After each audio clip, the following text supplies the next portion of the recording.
How's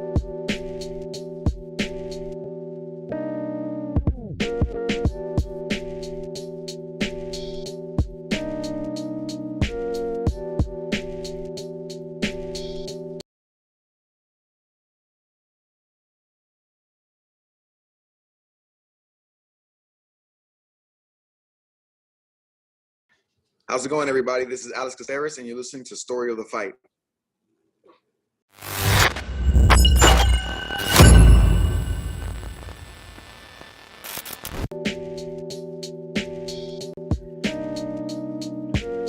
Morning, Will. Morning. Good afternoon to those in the East Coast. Some of you. Somewhere else in the world where it's already 12 p.m. on. How you doing today, man? Doing well. Shout out Regen. Already out here. I don't know what time zone he's in. Man. Love that guy. He's one of the realest, you know what I mean? But hey, welcome everybody to Story of the Fight, podcast where we talk everything mixed martial arts. My name is Ramiro. That's my boy, Will. What up? And if, Regen says 12 p.m. for me also. So good afternoon to you, Regen. Yes, but this is where we talk everything mixed martial arts. If this is your first time joining us on YouTube, please like, subscribe, hit that notification bell. Goes a long way. If you don't like watching, we like listening. Really, anywhere you can find podcasts, you can find Story of the Fight. Literally, just search Story of the Fight, and you'll find us. Everywhere. Social media too, right? Yeah, same thing. At Story of the Fight on Instagram, Twitter, TikTok, Reddit, Twitch, Vero, everywhere. Everywhere. Hey, what'd you do last night? You said you did something special with the movie or something? Yeah, they did a screening here in Monterey with of Army of Darkness, and they had Bruce Campbell here, and they had it's like an old school theater, right? So it's all ornate and shit, and and they had him in like a throne on the side of the stage, and then they showed the movie. Pretty sick. And he had a remote, and he would just like pause it and be like, "Yeah, this scene I was actually just not on the horse. I was just in the back of a pickup truck bouncing around." He's like, "That's what you call acting." And then he hit play, and then it's hilarious, dude. That is awesome. So sick, man. That's so sick. Well, my wife and daughter are off in Colorado right now, so it's a boys' weekend over here. I got my boy Dallas over here, dude. So yesterday he has football in the morning. They get crushed, so we got to make the day up, and we go to Monster Trucks, dude. We're at the Monster Truck event from 2:30 p.m. until like 10:30 p.m. Dude, it was the longest event in history. But he was super excited. Like, he's all about monster trucks, dude. So, like, just watching him be, like, just over the top happy. Oh, dude, it made it worth it. By the way, AT&T Stadium, not cool. Hot dog, bottled water, burger, beer, $50. Damn. Not cool, AT&T Stadium. Not cool. Not cool. I remember, shout out, the A's might not get very far in the season, but I was there for the record attendance at the Coliseum. They opened up Mount Davis, and they were like, "Let's go, everybody!" 56,000. It was crazy, and it was wild. And if you sat on Mount Davis, not the best seats, right? But if you sit there, they have a bunch of concessions up there. It's normally closed. And they did dollar hot dogs for anybody sitting in Mount Davis. So it was just like, everyone's just running a train on hot dogs. That's pretty sick. Well, that's why they can't pay for a roster. You know what I mean? But hey, dollar hot dogs. Enough about us. Well, there was some fights going on last night. I say we recap those fights. There was a lot of people that were saying, you know what? Regent says inflation on hot dogs. This is number one bullshit. As Habib says, yes. But we had Grasso versus Araujo. Grasso versus Araujo last night as the main event, Will. Is this the main event fight? Well, so here's the thing. I titled this this episode Cursed Card, potentially. Because there's so many injuries leading up to it, missed weight cuts, all this stuff, that you end up with kind of like what some would say a lackluster card. But I thought it did I feel like good. Ever since Dana White started losing weight, one of the gods was not happy. And I think it's because they stacked 280. So Dana lost the weight. It's okay. It's okay. If we were having to sacrifice last night for 280, I'm absolutely fine with that, as long as nothing falls off there. But yes, we had Alexa Grasso versus Viviane Araujo. What were your thoughts, Will? That was the main event. Yeah, it went pretty much exactly how I thought it was going to go. Araujo, I think, has a little bit more power, but Grasso's technique with her hands is really, really tight, and it's getting better and better. She still closes her eyes when she starts trading in the pocket, which is a little scary, but also trading in the pocket's kind of scary too, so I get it. But yeah, I thought she did a good job. She set up the jab early and didn't do what a lot of fighters do when they set up the jab early and just live by the jab. She was actually using it as a setup, and she was landing the 2 behind it, the left hook also. This was I had it 50-45, but that's much closer than like that sounds like it's a blowout, right? She won all 5 rounds, but it was a competitive. It was close, man. I thought Araujo did a good job. I thought second round you could argue maybe, but yeah, Grasso just out techniqued her, I think. Well, a couple things. One, we need to recognize how adorable Grasso looks in this weigh-in picture. Oh, come on. Second, Araujo in the second round started putting together some combinations, man. And which takedowns. In this and takedowns, yes. And this, thanks for going back to that Rich and Casual, our producer, going back to the weigh-in picture.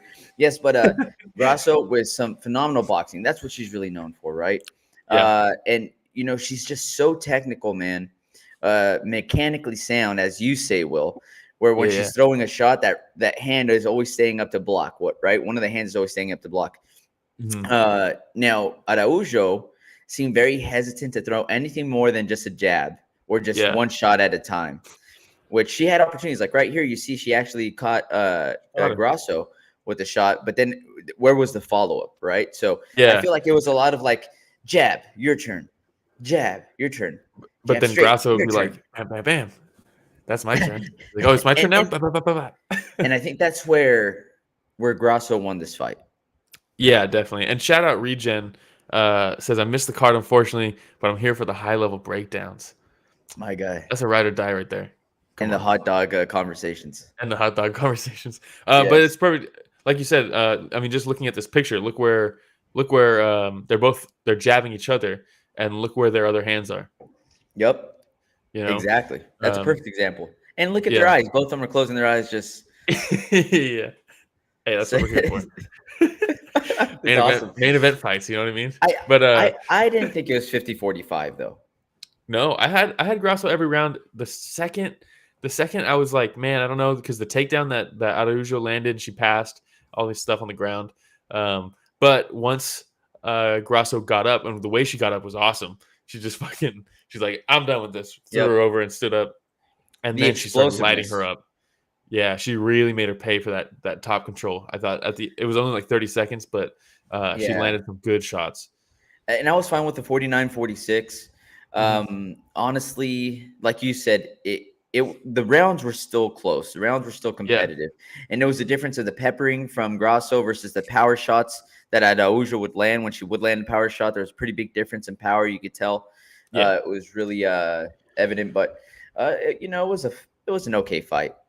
Yeah. Title shot for Grasso, or does she need one more? I don't know. I mean, who else do you have in that division, dude?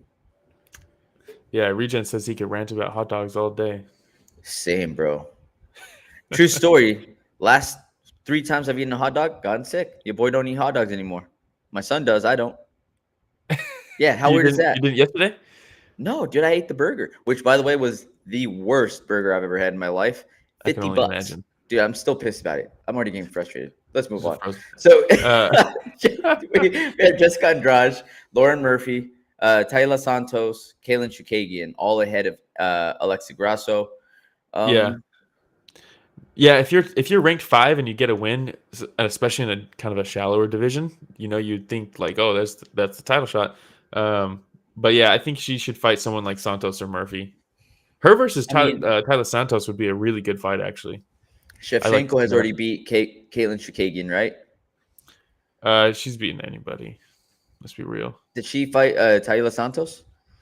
Yeah, she did. Remember, it was a close fight. It was a close fight. Lauren Murphy, Jessica Andrade, she's beat them. So yeah, if we're trying to mix it up, why not? Yeah. I just don't want to see Grasso get beat up, but it's gonna happen. Yeah, I say we throw Cynthia Calvillo in there. With Shevchenko or throw with it to the Wolves? Shevchenko. Let's just get this over with. All right. It might already be over with, honestly. Yeah, probably. You want to move on to the next fight? Yeah. I'm pretty the people's main event.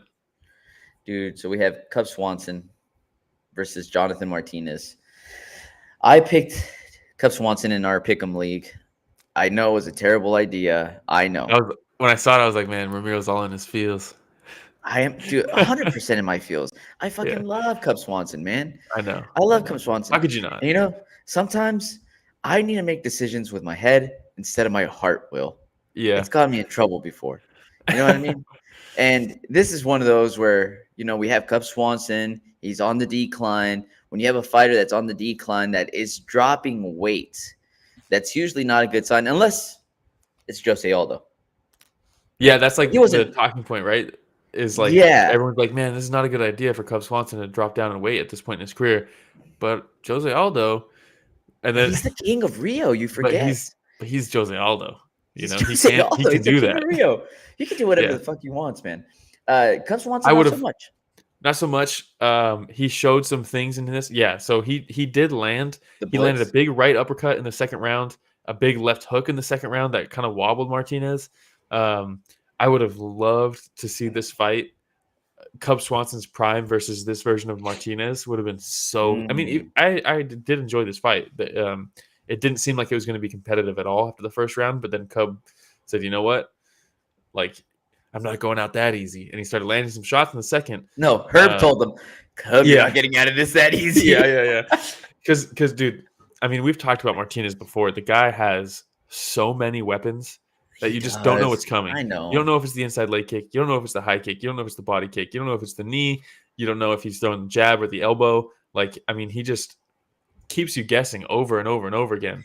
It's so funny. Well, you describe that, and in my notes specifically, it's almost like you read my notes. Head kick, body kicks, kicks to the forearms, knees to the body. Yeah. Inside leg kicks, front kicks to the midsection. It's just. Yeah, you don't know what's coming. That left leg too, man. It's all with his left. He's and what it does is it makes you have to react last minute, and you're thinking about defense because if you bite too hard to defend one of those attacks, if he didn't throw that attack and he threw instead the high kick or instead he threw the leg kick, like it's going to eat you up. You have to be on your guard, and then you're not focusing on your defense or your offense. I mean, and anytime this picture right here. Yeah, and every time, I mean, that's a blocked kick, and look at his jaw. That can't feel good. But Cub, every time he would throw something, and especially in the first, he would throw something, Martinez would just step back or block it, and then land like two strikes. He made him pay every single time. So not only is he worried about what's Martinez going to throw, I got to be ready to block that. He also has to be worried about when I do throw, what's he going to throw in return? And so it's like, man, Martinez, when he gets off to a fast start, when he really starts firing on all cylinders early, it's hard to get that back, especially when you get almost flatlined with a knee in the clinch at the end of the first round. Should they stop this? Yeah, like I said, no. Yeah, I agree with Herb in the fact that he didn't stop it. You hear that there's 10 seconds left. It's Cub Swanson in there. He's a veteran. He's a proven veteran. And really when this is a perfect shot right here, Rich, where Martinez starts landing heavy lefts and Cub is able to posture up and cover with his left hand. So he's still intelligently defending himself with 5 seconds left. Martinez is raining down those lefts. I say, give Cub those 5 seconds, let him regroup, and let's see what he could do in the second round, which wasn't much more. But, he gave him the opportunity. That left hook. Uppercut. I rewatched it this morning. The burst where he would like rush forward with the right hook and left. And he caught him a couple times with that too. Yeah. Dude, he hurt him with the left hook. But Martinez is young. He's in this game still. Look, Martinez should be in the top 15. Okay. I think he needs to break into the top 15. Got to make weight first. That's what I was going to say. It all depends on whether he's going to figure this out. Making weight, which we've seen. We've seen with other fighters where they have issues making weight, and then all of a sudden, hey, they figure it out. They get a nutritionist, and then all of a sudden, we never hear about any more weight issues ever again until they retire. But who knows? Going forward, we might just see Martinez making weight and break into the top 15 and be a serious contender, man, in the top 10. Dude, he's got, like I said, he's got all the weapons. Speaking of fighters blowing up after retirement, have you ever seen Marcos Maidana? You know who that is? Yeah. After fighting Floyd, he makes a couple million, man. He retires. He goes and visits Floyd's gym like a couple years later. My guy is like a heavyweight now. Yeah. Well, have you seen, if we're talking boxers who blew up, you seen Prince Nassim? Oh, no. Yeah, Prince Nassim is rotund now. Dude, he was so much fun to watch back in the day, too. Yeah, just a wild man. I'm going to have to look him up. What the the hell is that guy doing? Prince Nassim. His son's boxing. I'll search that. Oh, really? That's awesome. Yeah. All right. Well, do you have anything else on that fight?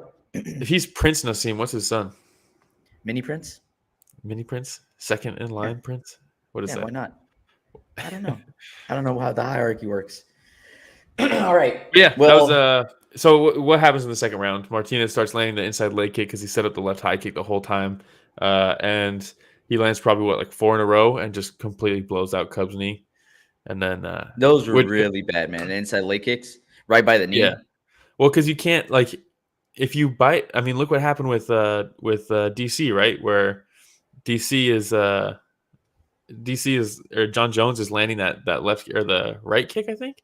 And then eventually DC goes, not gonna kick my leg this time, and John's like, I was never gonna, and the kick comes up.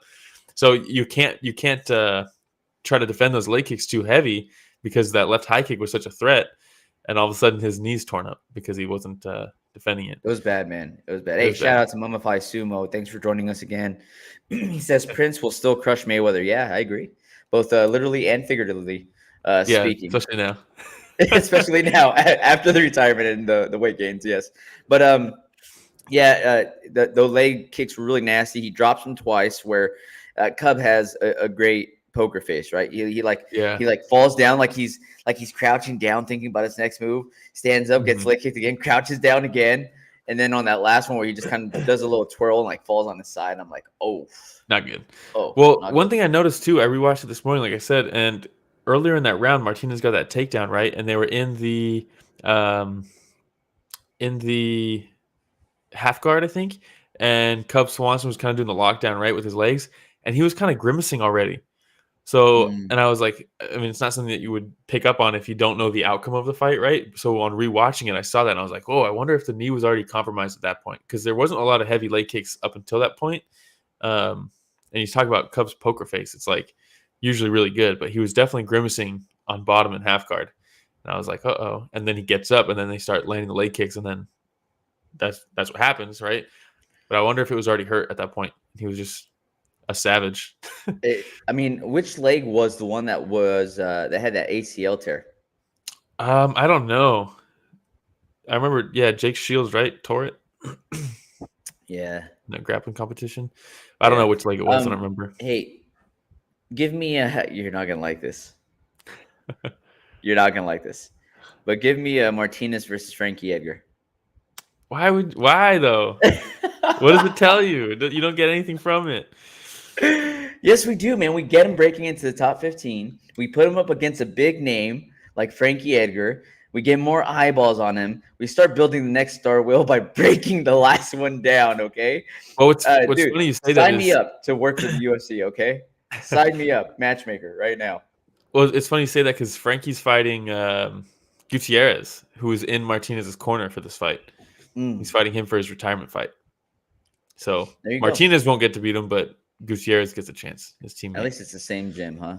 At least the same gym. But man, you take a look at those bantamweights. The top 15 Killers. Are absolutely nasty, man. Yeah, absolutely. I mean, you got Ricky Simone, Song Yadong that makes up 9 and 10. Sean O'Malley 12. He's about to get fighting number 1. Yeah, I don't know. That's just. Shout out Regent. Giannis, number 14. Regent says they have enough heartless matchmakers already. Hey, it's true, man. It's brutal out there, dude. I'm not heartless. I just need to make sure we make the UFC some money. Yeah. All right. We continue having the money roll in. Yeah. Before that, we had a Duško Todorović versus Jordan Wright. Yeah. I mean, let's be real here. I'll watch all their fights. should they be in the UFC? The two of them. Yeah. I don't think so.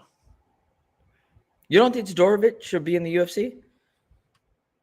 He just continues to show that he's not learning with his losses. Yeah, And I don't know, man. He's what now? He's now 3-3 in his UFC career. Hey, that's better than Sam Alvey. Yeah, it's better than Sam Alvey. But he's just not he's making the same mistakes over and over and over again. And he got the win here, but he beat, I mean, let's be real, he beat Jordan Wright. Hey, speaking of matchmakers, why does Sean Shelby in this picture look like he's about to ask me if I have a cigarette? Hey, man, can I get one of those? Yeah. Hey, you got a lighter? Yeah. Looks like he steals catalytic converters in his spare time. Look at him, dude. Yeah, he does. Jeez. But put a suit on, bro. Jordan Wright is now 2-4 in his UFC career. 3 in a row he's lost now. All finishes. He's gotten finished in all of his losses.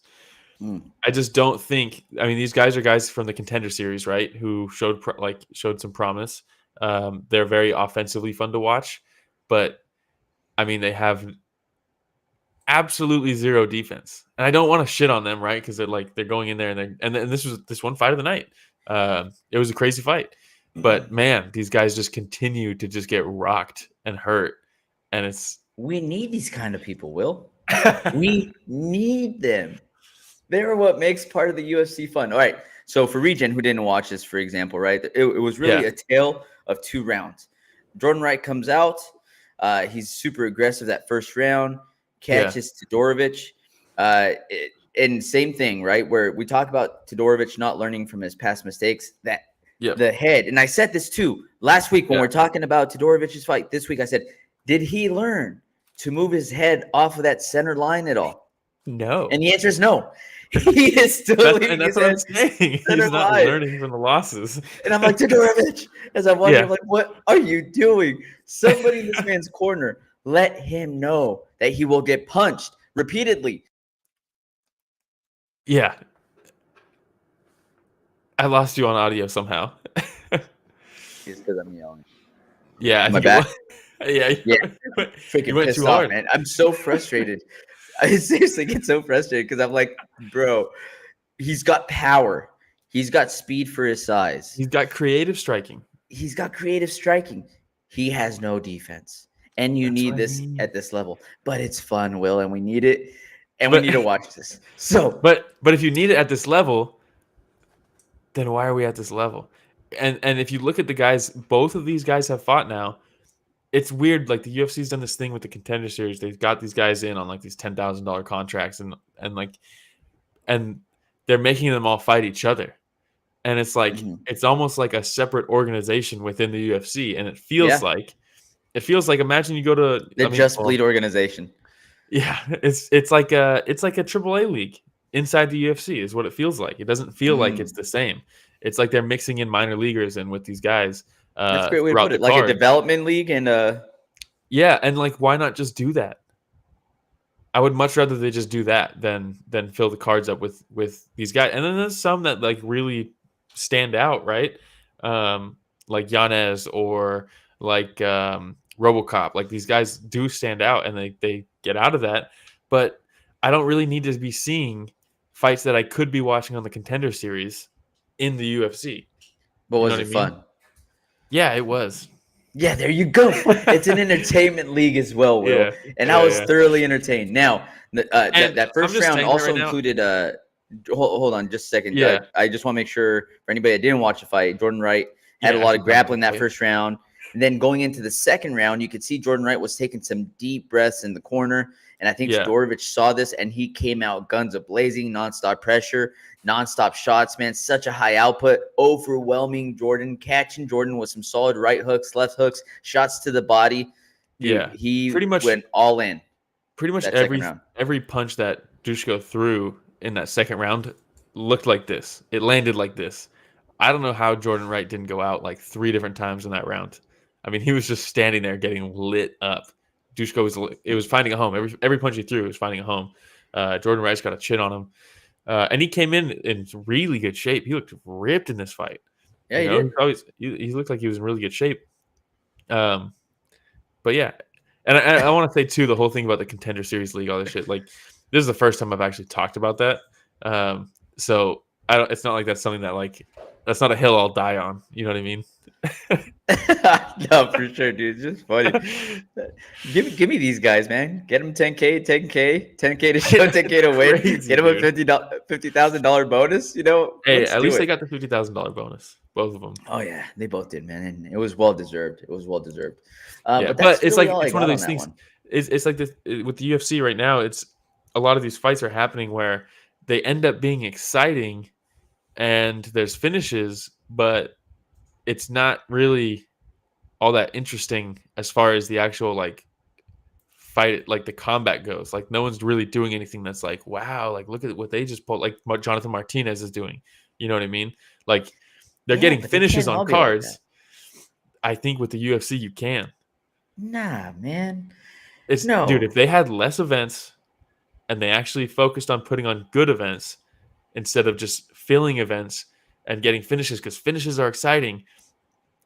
Like imagine if in baseball, right, there's 9 innings. Imagine if they're like, hey, you know how in Little League they're like everyone's got to play at least 1 inning or whatever. Imagine if the MLB was like, hey, at least 1 inning per game, you got to throw the ball boy out there to pitch, and it's like, yeah, you're gonna see some or just all fastballs down the middle.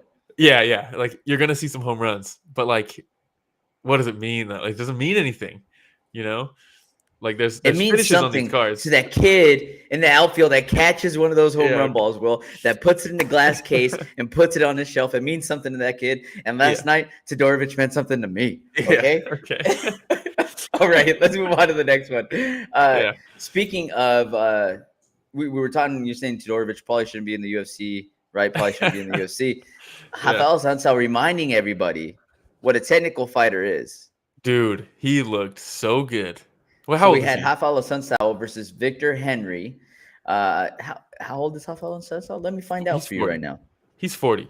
And still doing the damn thing, man. And did anybody pick him in this fight? I did Probably not. Doing it for all the short kings out there, man, standing at a solid 5'5". In reality, it's more like 5'4". Let's be real here. Yeah, we know the UFC does what they do with the heights. 100%, dude. I'd be 6 feet tall in the UFC, maybe. Yeah. Shout out Bruce Bob Trotter coming in hot, like you as usual. I was waiting for Bruce Bob Trotter to hop on. Thank you for joining us. Saying this card blew. Man, he just missed the rant too. He did miss the rant, or maybe he was on for the rant. Who knows? Yeah. But welcome on, Bruce Bob Trotter. It's always fun when you join us. Yeah, he says DeBronx is going to TKO Habib's little bitch boy real soon. Just you watch. Wow, this guy. We're not even talking UFC 280 right now. He's coming in guns a-blazing. Yeah. About UFC 280. It's awesome. But so Raphael Assunção, the thing that I really loved about Raphael Assunção is that he's still learning at this age. His ability to switch stances repeatedly during the fight was throwing Victor Henry really off, man. Yeah. And you know something that I really love about Assunção too is there's no missed opportunities. There's no wasted opportunities. Yeah. If he goes for a single leg and it's getting stuffed, as soon as he breaks off the single leg, he's throwing combinations your way. Yeah. If you throw a body kick and he catches it, dude, he's holding on to that, and he's going to make you pay, so you're going to think twice. There's just no wasted opportunities with Raphael Assunção, and I absolutely love it. Yeah, and that's something that has got him in trouble in the past when he tried to force himself and be first and go hard. But this was a fight he even talked about in the post-fight interview where he kind of went back into what got him to the dance, right? Counter-striking, things like that. Because, like you said, it's one thing there's no wasted opportunities with him, but when he's fighting as the aggressor and he's moving forward, he's forcing those opportunities. Whereas as a counter striker, he's able to see the opportunities and capitalize on them every single time. And he did that this whole entire fight. Anytime there was an opening, he was there. When he caught that kick, he caught that body kick, and he's just holding it with his left hand as he just throws right straight after right straight after right straight and just pushes him all the way back across the octagon. That's the best moment of the card. There it is. Look at that, Rich. Come on. Yep. Great time. It's the best moment of the entire card. He catches the kick, and while Victor Henry's kind of hopping back, he's just running at him, throwing right straights. He threw like 5 in a row, and they're like all landing as Victor Henry's like hopping across the cage. It was so gnarly. And like you said, Victor Henry's probably like, hey, note to self, probably try to set that body kick up a little bit more next time, or don't throw the body kick because that was not fun. Yeah, and Victor Henry coming into this one, he had just had that fight against Barcelos, right? That was his UFC debut where everybody counted him out, and he came out and put on like a top tier performance where it was like, oh, Victor Henry looks like somebody who might skyrocket right now. And then, which is why I picked him yesterday. Exactly. And then he fights Assunção, and nobody gave Assunção a shot, and he looked like a world beater against Victor Henry. So bet the house on Assunção's next opponent, because this is what we're doing now. But yeah, Victor Henry just he couldn't do anything because anytime he tried to throw, Assunção would make him pay for it. It was such a good performance. And seeing the post-fight interview, every single time that Paul Felder is on the broadcast, he needs to be the guy doing the interviews because he's money, all the fighters respect him. The post-fight interview for this fight with Assunção and Paul Felder was so good. It made me happy. I was like, this is great because he's like, hey, you're 40 years young, like you're killing it out here. Like what? And like Assunção's like, oh, thank, like it was just there's such a respect for Paul Felder from all the fighters because he's such a gamer. Yeah, he needs to be the guy doing the interviews. He's the best at it. Well, I'm glad that made you happy. Well, you know what else made me happy? Todorović fight. Okay. Yeah. I'm gonna keep on going back to hey. What? Andrew Toasty hopping in the chat. Hey, Andrew Toasty. Got a fight coming Toasty. Up. I was gonna say, let us know when your next fight is, man. Let us know. Oh, you're going to the fight? Yeah, it's Halloween weekend. Are you gonna be in the corner? I don't know, Andrew. Am I gonna be in the corner? Am I still here? Am I gonna be? It's at the boardwalk. How sick is that? Oh, that is pretty sick, man. Well, best of luck to Andrew Toasty. That's gonna be fighting here pretty soon. But am I gonna October be in the 29th? But is Will gonna be in the corner? That's a real question. All right. And shout out to HLB Comer also. Says yes, Felder is great with the interview. What's up, gang? HLB Comer coming through. Whoa. So before that, not in the corner.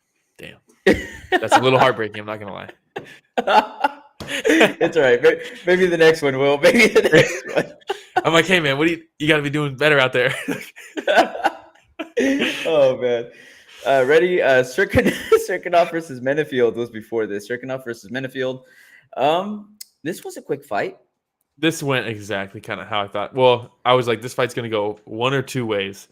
Either nothing's going to happen the entire fight, and these guys are going to gas, and it's going to be real hard to watch. Or Menifield's going to run through Cirkunov. Because Cirkunov, he's 35, not that old, but he's got some mileage on him. And sorry, I'm laughing at one of the comments that just came through right now from Mummify Sumo. Yeah, this would be in the corner. Yeah, just don't get hit. Wise words from Will. Tosi, don't let this guy win. You're the one that needs to win. But Cirkunov, I mean, he hasn't fought. He's been struggling lately. I mean, the guy he's like the epitome of like what people think an MMA fighter looks like. You know what I mean? Like the dude's jacked. You know, he's got like basically a buzz cut. He looks all like weathered and stuff. But I mean, the guy, he just hasn't been able to put it together in a long time. And Menifield at least is starting to improve. So they're at different stages of their careers, you know? Yeah, he looks like a European hitman. You know? Yeah, he looks like a bodyguard of like, yeah. Yes, absolutely. But, man, Menifield hit so hard, man, because he hit Cirkunov with one right hand. And from that point on, any movement that Menifield had, any feint that Menifield had, Cirkunov had the biggest reactions in the world to it, man. And I mean, like, taking jumps back, completely ducking, and, like, sitting back up with his eyes wide open, like, what's coming next? Like, so, Menifield hits so hard. You know what Cirkunov looks like? What? Cirkunov looks like a guy, like, in, like, a John Wick movie where he just is, like, clearing a building, and then, like, all of a sudden some massive dude comes out, and he's like, yes. How are you going to And he's like John Wick's the like head boss of that level. Yeah, and then John Wick's like out of bullets. He's like, I guess I'm gonna have to beat this dude's ass. And then Cirkunov's like, let's go. And there's like an actual fight now. Yes, That's yes. what he looks like. That's a very good example, actually. That's fantastic. So I could be a matchmaker for the UFC, and you should be writing scripts for John Wick. Hey, what are we doing here? Let's do it. All right. But yeah, so Menifield catches Cirkunov, left hook, right uppercut, back fist while he's on the ground. Yeah, so man. that Those back follow-up fist, shots, man. he goes for that right shot. Yeah. Or was it like a right uppercut? It was a right uppercut. And then on his way back down, he hits him with the back fist. Then on his way back, he hits him with the right again. I was like, oh my God. You know, like a speed bag. Yeah, it was nuts. And this is the last shot, actually. This was. Hey, do we need that last punch there? Probably not. Pretty obvious the guy's out. What a picture is this, though? Yeah, it's a great shot. It's a great shot. I mean, not for Cirkunov, but it's a great shot for just the MMA world in general to see, because it's a great angle. Poor Cirkunov. Yeah, every once in a while there's some real. I feel like every card has like one standout shot. You know. Yeah, this one's up there. Yeah, this one's up there. Hey, by the way, definitely. Last thing I want to point out about Menifield, with a lot of the power hitters, Menifield's no exception. They just don't need to load up. They just got this natural God-given power, which makes it better for him because he can get the shot there faster, right? So he could be off balance, he could be moving, whatever it may be. But as long as he just throws, and if it connects, whoever he's fighting is probably out. Probably out. Yeah. We don't need the best mechanics in the world with Menifield. We just need to connect. Just touch him. Very much like your boy Ngannou. You know, we saw it when he was fighting who was it? Rosenstruck.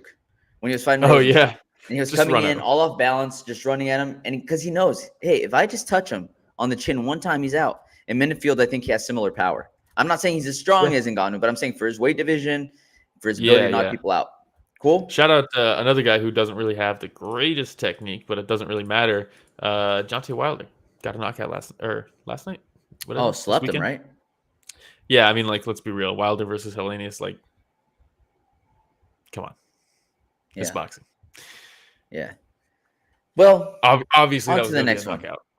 On to the next one. Yeah. All right. We have Mana Martinez versus Brandon Davis. Dude, this card is kind of lackluster to the point where we're having a hard time with the transitions, even because it's just some of these fights are just like. It's not like, oh man, this next one. All right, let's get into it. Bruce Bobtrotter is like, I told you guys. Yeah. All right, Mana Martinez versus Brandon Davis.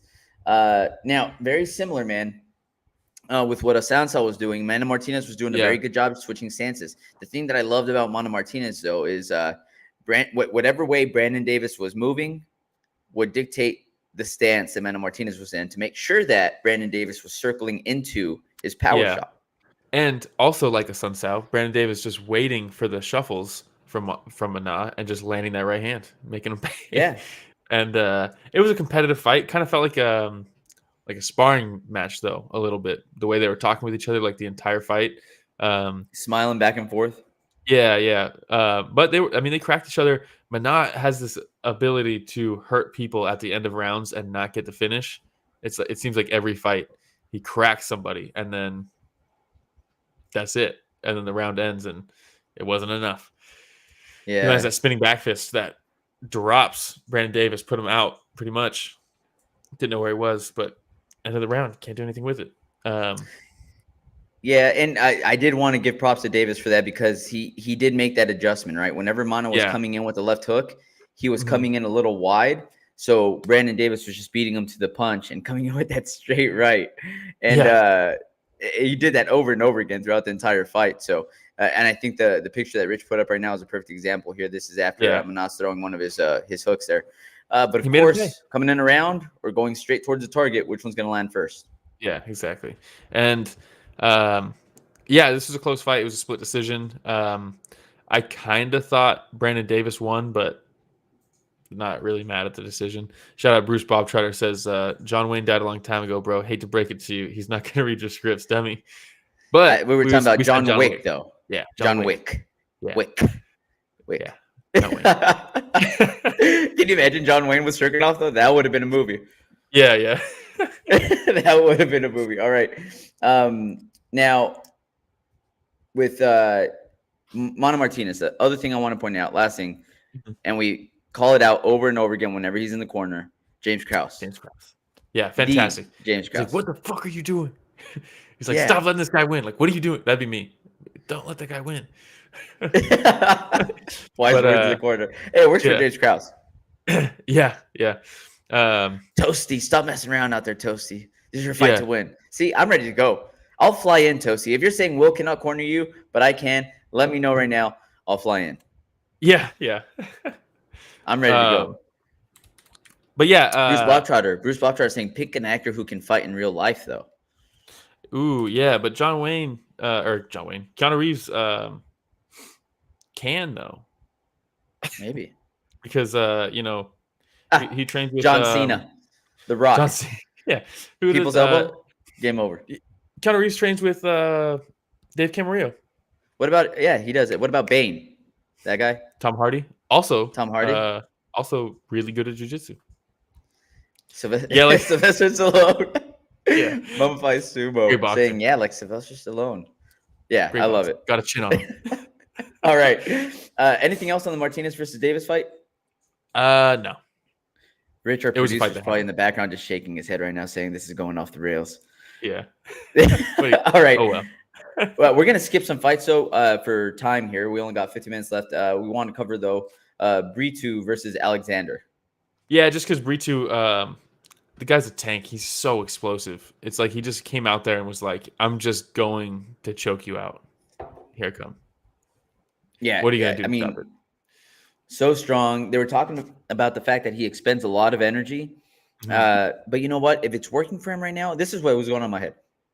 If it's working for him right now, continue. There's going to be a time when somebody's able to figure that out, and then you might get a loss. But after that, make the necessary adjustments. But if you're bulldozing through everybody right now like that, just keep on bulldozing, my friend, until you can't bulldoze no more. And then we'll make adjustments later on down the road. But he looks like an absolute world beater. Look at him just slamming him like he was a rag doll, man. Dude, he takes his back so quickly. And once he took his back and he gets in the body triangle, and they're like, well, if you're Alexander, this is where you really want to be. And then this happens. Look at that shot. Wow, what a great shot. He sinks in the rear naked choke. And when he pulls back, man, Alexander, initial reaction, just tap right away.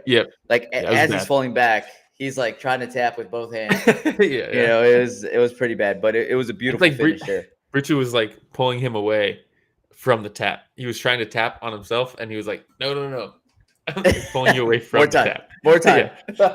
Bruce Rob Trotter asks, do we think Dillashaw is juicing again? I'm going to go ahead and take that answer or that question. I'm going to say definitely yes. I don't think he's juicing again. Again would imply that he stopped. I think he never stopped juicing, to be honest with you. You know, and Dillashaw is such a smart businessman. Did you see the business he started? Company? The juicing company after he gets popped for juicing? My guy. Classic. I mean, gotta respect. He embraced the snake thing, right? The snake in the grass, started making t-shirts with it. Like, marketing genius, man. That's why he was able to take 2 years off. No problem. Yeah, come back. But he's a true number competitor. 1 contender, title shot. True competitor, man. All right. We also had Tatsuro Taira versus CJ Vergara. Tatsuro, that's my boy. Remember I told you, I was like, hey, this guy, they signed him, and I was like, this is the guy. And he's 22 so far years old, super young, man, still undefeated at 12-0 after this fight. Yep, second UFC win. Super slick on the ground. Yeah, USADA's not catching it because USADA sucks. And it was overhyped to everybody, saying that he was amazing, that it was amazing. They're going to come in and catch everybody. How many guys have they popped that it wasn't a tainted supplement? Let's be real here. USADA sucks. Yeah, I think that there's still a lot of fighters that are still using some type of illegal supplement. And that's just me. I don't know. Yeah. Look into it, as Eddie Bravo says. I read it online, somewhere online. Pretty much everybody at the top. How about that? Let's be real. Everybody at the top's on something. You have to. You have to. You do not get that far. Dude, college athletes are all juicing. You think they just stop when they become professionals? No. No. They're like, you know what? I'd like to feel worse doing this. No. Man. Hey, maybe we could do some evergreen content later on, just all around juicing, the people that have been caught juicing, and the history of it. I think that'd be pretty interesting, don't you? Yeah, it's always fun. Why not? Maybe we bring Bruce Bobtrotter on as a special analyst. Toasted clean. I love it. All right, let's see here. But Tatsuro, he comes out. I almost put money on Tatsuro by submission in this one because I saw it as a plus 300. This is the guy that until he starts getting up there in the rankings, he will hurt people with his strikes and finish them with submissions. We're gonna see more of this. He looked great, man. I mean, he got caught a couple times. The jab from Vergara was he landed it very early. He was catching Tatsuro a little bit, but then Tatsuro was like, "Oh, okay, I don't want to get jabbed anymore. I'll just take you down and then do pretty much whatever I want on the ground with you." I thought it was a fantastic performance. In that first round, Vergara had a little sweep, man. He ends up on top. Yeah.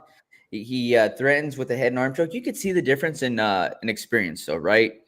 Because he starts landing that head and arm choke, and he's very close to being in a good position. All he needed to do was continue scooting right and try to get his head in and kind of tuck it behind Taira's elbow. But instead, he climbed up on mounts, which made it a little bit more difficult for him to finish.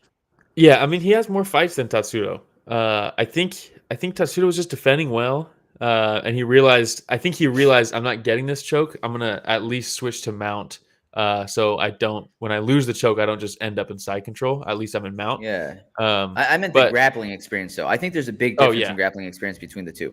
No, yeah, definitely. I mean, Tatsuro, his ability to take the back and then threaten with the choke over and over and over again to make him really worried about the choke, and then transition from the armbar off his back was so smooth.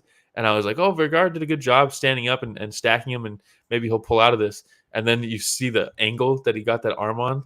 Oh my God.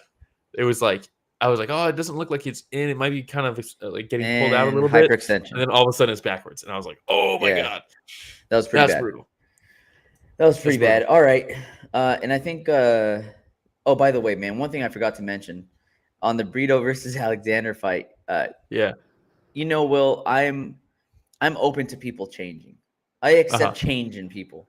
Yeah. And one of the people that, in my eyes, has been changing is Dominic Cruz. Yeah. And agreed. I loved his analysis again last night. He's not coming off as a pompous asshole anymore. Mm-hmm. He's waiting his turn.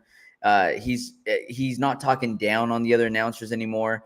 And man, he really knows the fight game, dude. He's one of the highest IQ fighters out there. So he's able to break things down really well. And he's able to mix in some dry humor here and there, which it's Dom Cruz, so it still makes it funny. But he was like, he'll stay on you like a mochila, also known as a backpack. And I was just like, bro, this guy, where is this coming from?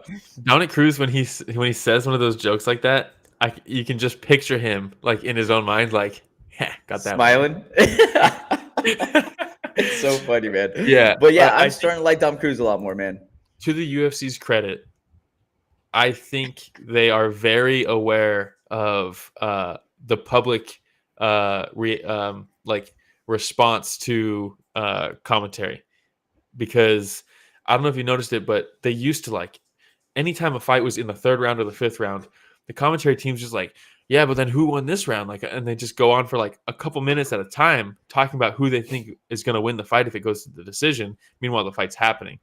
And lately, if they start talking about who they think is up or who they think is down, it's almost like one of them goes, "Hey, guys, but the fight's still going on," or like, "Yeah, but we don't score the fight, so we just shouldn't talk about it." It's like they've been told, and I wonder if Dominic Cruz has been told, like, "Hey, people don't stop being an asshole." You're coming across really bad. You should probably change your tune. That's so credit to the UFC. Bruce Bobtrotter also brings up a really good point. He was knocked out by Henry Cejudo. He took a foot to the nose against Chito Vera. That'll change him, man. A bit. Yeah, that'll change him, man. That was a brutal one. We'll move on to the last fight, and then after that, we have a couple of administrative things to cover. Yep. But we had Jackson versus Rodriguez. Dude, Rodriguez reminds me of one of my best buds from high school. His name is Brandon Reyes, man. I was going to say, hair, he reminds me of anybody from goatee.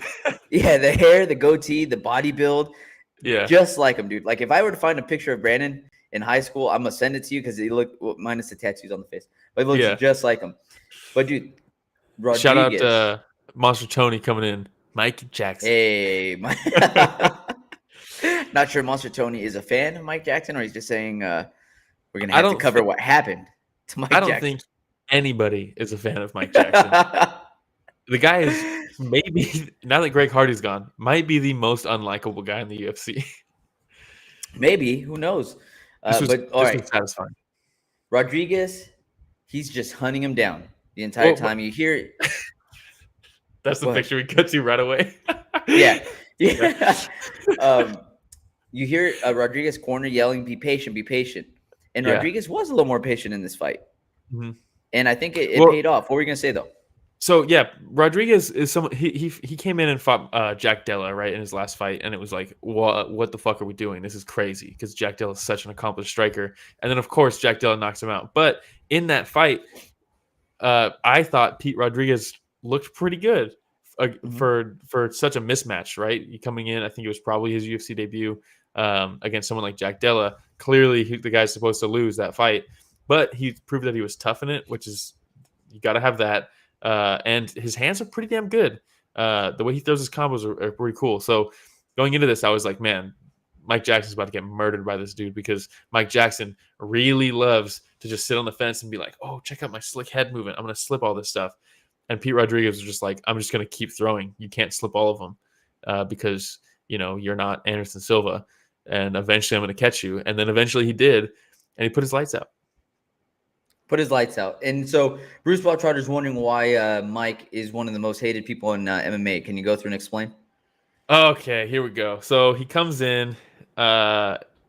He fights Mickey Gall, right? Look at these shots. He's brutal. That knee that put him out, it was beautiful. But comes in, fights Mickey Gall. He gets choked out like right away. And you're like, okay, why is this guy in the UFC? And then he leaves, and then he comes back. He fights CM Punk, and that is where, Monster Tony. Just the story of Mike Jackson, CM Punk, Mickey Gall is ridiculous. Yeah, so he comes in, he fights CM Punk again, like Monster Tony says. What are we doing here? And he fights CM Punk, and CM Punk clearly should not be in that fight whatsoever. The guy's his knees are toast. He's like scrambling to try to get takedowns. He's getting lit up. And Mike Jackson, instead of just finishing the guy, which he clearly could, he starts like showboating the crowd and stuff. And it's like, bro, you're not doing good things here. So he beats CM Punk by decision, which is hilarious. Couldn't finish CM Punk, who's like 100 years old and his body's broken and not a fighter. And then he gets popped. I think he tested positive for weed, so it's not really a big deal. So it turns into a no contest. So it's like, cool. You still don't have a win yet in the UFC. Then he fights Dean Barry, and he gets kicked in the nuts like a couple times, and then eye pokes or something like that, and he just like is getting fouled and he's like complaining or whatever. So he gets his first win by DQ, and it's like, okay, why are we here still? Then he fights Pete Rodriguez and gets KO'd, but. The reason I hate him is mostly the antics during the CM Punk fight, and then also he's just a straight up racist, which sucks. There you go. I mean, that's enough to dislike the guy. Yeah, when Dean Barry he lost that fight, he was like, I'm glad. And then Dean Barry, I think, got cut after that, and the UFC, he goes out on Twitter and says that he's glad that Dean Barry got cut, and someone's like, "Whoa, dude, you shouldn't that's a man's like dream that like you're like shitting on him for losing his dream basically." And he's like, "Fuck this dude," fucking calls him like a snow roach or some shit because he's white. He's just racist. It's safe to say that at Story of the Fight, we're not a fan of any racists or racism or anything like that. So we're gonna take a stand right here, right now. No one's gonna say this, but you come here for the truth, and we will say this. We're not down with racists. You make it sound like you're gonna like just put out some big. Hey, here's Story of the Fight. we're anti-racist. 100%. Oh, look, he gets all these other MMA. Hey, have any other MMA podcasts come out and made a stand and say that they're not for racism, that they're anti-racism? I don't think any other show has done that. So, Bruce Bautrotter joins us saying he's with Story of the Fight. He's with Story of the Fight. So I love it. Bruce Bautrotter, thank you for joining us in the fight against racism. I appreciate it. But the thing I really liked about Rodriguez, so again, he was able to listen to his corner. He slowed it down. He made the necessary adjustments. He hurts Jackson, hits him with that big left, which was the first picture that Rich showed, puts him up against the cage. Jackson starts bobbing left and right. And he bobs left, bobs right. And when he bobs left again, Rodriguez makes the adjustment, hits him with a knee right on the jaw, puts Mike Jackson out. And it was gnarly, man. Like, he just folds like a chair. And while he's folded like a chair, for good measure, P. Rodriguez just came in with that right. Boom. And then the thing is that he wasn't just sitting there punching him over and over again. He knew he was out. And Rodriguez said, I just want to get one more in. And he punches him, boom, and walks off before the ref could stop him. I was like, that is beautiful. But that's all we got. Those are the only fights we're going to cover today. I do want to make sure. Yeah, I do want to give a shout out. You didn't have time to watch it, and you should not go back and watch it. But Nick Maximov versus Malkoun. I knew you were going to talk about him. Boy blew his knee out and fought through a completely blown knee. Looked like he was in visible pain, and Malkoun still could not finish him. Had like 2 rounds to work with a guy with one knee, and so don't go rewatch it. But shout out Maximov. Hopefully he can come back from that. That's tough. That's a couple losses in a row, right? I think 2 losses in a row and a bad injury, so we'll see. Rough. All right. Yeah. Now we'll go into the moment of silence for the fights that were lost, Will. Yeah, and like I said, was this a cursed card, right? Because, we'll just go. So Askar Askarov versus Brandon Royval was like the saving grace of the card, but Askarov missed weight and did not accept a catch weight, so that got removed. Got a feel for Royval because that's a big opportunity in his career if he could have beat Askar Askarov. That's like for sure. I mean, that puts you in the top 3 probably. So that sucks. And that was like the last man, this card is not great, but at least we got Royval versus Askarov. That's a banger. And then the day before it gets pulled. But we also had Neil Magny versus Daniel Rodriguez. That would have been awesome. But Rodriguez was injured. And then the big one was Cannonier versus Strickland. It would have been fun to see Mike Jackson and Strickland get knocked out on the same card. But what are you gonna do? All right, man. Then we also shout out Monster Tony. He says, I like Askar, but you can't miss weight and then turn down the catch weight, especially 100%. At that point, at that level. You're in the top 5, and you're trying to get back in the win column after you just lost. You cannot do that. That is a Monster Tony. Really I don't know if you watched the predictions episode where we predicted the champions for this year. My prediction for the flyweight division was Askar Askarov. So that prediction has crashed and burned, my friend. Pretty bad, yes. But bonuses. Yeah, bonuses. Let's see. Martinez got a performance bonus for taking out Cub Swanson's knee. Tatsuro got a bonus for snapping Vergara's arm. I don't think it actually broke, but it was nasty. And then Duško and Jordan Wright got a fight of the night for their AAA fight. Why are you hating, man? Where's Rodriguez? I mean, he beat a guy who shouldn't even be fighting. But he did in spectacular fashion. True. That's true. That's what the bonuses are for. All right. That's all I got for that. That's all we have. 280s coming up next weekend. If you have not already, go check out our predictions episode for UFC 280. We have Charles Oliveira versus Islam Makhachev, TJ Dillashaw versus Aljamain Sterling, Piotr, don't call me Peter Yan versus Sean O'Malley, Beneil Dariush, Mateusz Gamrot. Dude, this is the most stacked card this year so far. The fight that everybody's looking forward to. Caitlin Chikagian versus Menifield. Yeah, I know. Thanks, dude, for skipping that fight. That's messed up, dude. Murata versus Bahalio is sick. Ozdemir versus Krylov could be good. That's probably a finish there. Man, it's interesting. Hugov versus Almeida. I mean, this entire card is absolutely stacked, man. Mokaev versus Malcolm Gordon. Petrosian's back there against AJ Dobson. That should be a fun one. Nishikawa's making his UFC debut. Let's go. Ooh, Monster Tony saying O'Malley in 1. Go back and watch our predictions episode, man. Go back and leave a comment with your predictions for that prediction episode, because what we want to do is go through and compare our picks with all the listeners' picks. We think that'd be a lot of fun. We'll give some props for the people who got the right picks when we do the recap. Hey, we're making dreams come true, you know? Hey, to be featured on a show that is anti-racism, come on.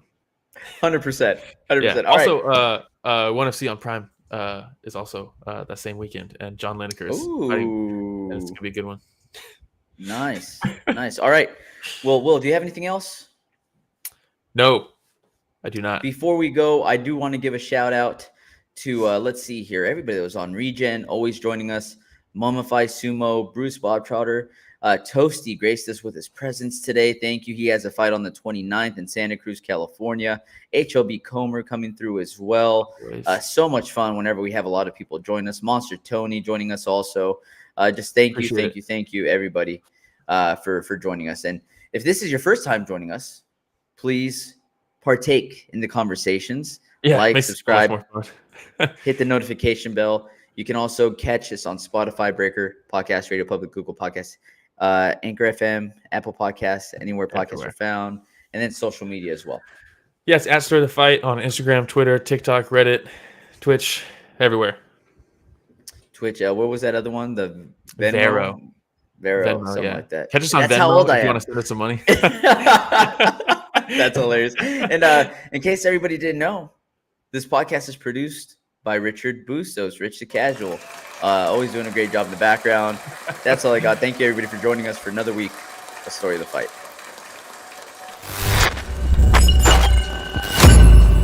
He says MySpace.